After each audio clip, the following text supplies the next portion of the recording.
নমস্কাৰ K Handique state open university master degree আৰু degree first চেমৰ পৰীক্ষা কেতিয়া হ'ব আচলতে বহুতে সুধি আছে হয় ইতিমধ্যে আপোনালোকৰ পৰীক্ষাৰ সময় পাইছিলেহি পৰীক্ষা হ'ব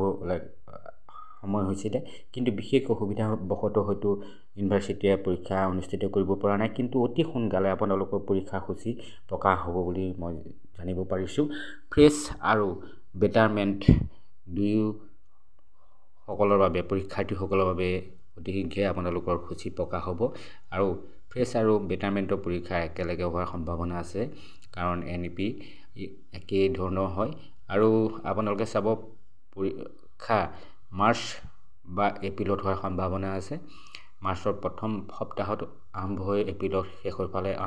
অন্ত হোৱাৰ সম্ভাৱনা আছে আচলতে এইকেইদিনতে পৰীক্ষা সূচী প্ৰকাশ হ'লে আপোনালোকে গম পাব মাৰ্চতে হ'ব নে এপ্ৰিলতে হ'ব আৰু এই চেনেলত সকলো কাকতৰ গুৰুত্বপূৰ্ণ প্ৰশ্ন উত্তৰ দিয়া আছে আপোনালোকে